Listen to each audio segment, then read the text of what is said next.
পাবো না জেনেও তাকে ভালোবাসি, হাজারো অবহেলার পরেও তারই কাছে ফিরে আসি। আমার কল্পনা জুড়ে শুধু তার ছবিটাই ভাসে, অথচ তার চিন্তা ভাবনাতে আমি নামক বস্তুটাই নেই আশেপাশে। তার কাছে আমি এক আগন্তুক মাত্র, অথচ আমার চিন্তা ভাবনায় তার বিচরণ সর্বত্র। তার ইচ্ছেগুলো আমার কাছে অনেক দামি, কিন্তু তার কাছে আমার ইচ্ছেগুলোর নেই কোনো প্রায়োরিটি, কারণ আমি যে তাকে একতরফা ভালোবাসি। তাকে কতটা ভালোবাসি সেটা বোঝানোর মতো সাধ্য আমার নেই, তাই তো প্রতিনিয়ত তার কাছ থেকে অবহেলা পাই। আর এত অবহেলার পরেও দিন শেষে তাকেই ভালোবেসে যাই।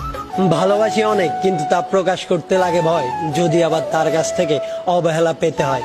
আর এই অবহেলাগুলো অনেক বেশি যন্ত্রণাদায়ক হয়, যেই যন্ত্রণাটা কারোর সাথে শেয়ার করার মতো নয়। একতরফা ভালোবাসাগুলো এমনই হয়, একজন পাগলের মতো ভালোবেসে যায়, আরেকজন পাগল ভেবে অপরজনকে শুধু অবহেলা করে যায়। আর ওয়ান সাইড লাভার গুলোর মাথায় শুধু একটা প্রশ্নই ঘুরপাক খায়, আমি ভালোবাসি তাকে, সে কি ভালোবাসবে আমায়? আর এই প্রশ্নটার উত্তর খুঁজতে খুঁজতে তাদের সারাটা দিন কেটে যায়। যদিও একতরফা ভালোবাসায় কষ্ট পেতে হয়, কিন্তু দিন শেষে এই ভালোবাসাগুলোই অত্যন্ত সুন্দর, কারণ এই ভালোবাসাগুলোই কখনোই বিচ্ছেদ নামক শব্দটার জায়গা পায় না। তাকে পাই বা না পাই, খোদার কাছে শুধু এটুকুই চাই, তার জন্য অনুভূতিগুলো সবসময় যেন এভাবেই বেঁচে থাকে, যাতে দিন শেষে একটা মুচকি হাসি দিয়ে বলতে পারি, হ্যাঁ, আমি তাকে ভালোবাসি।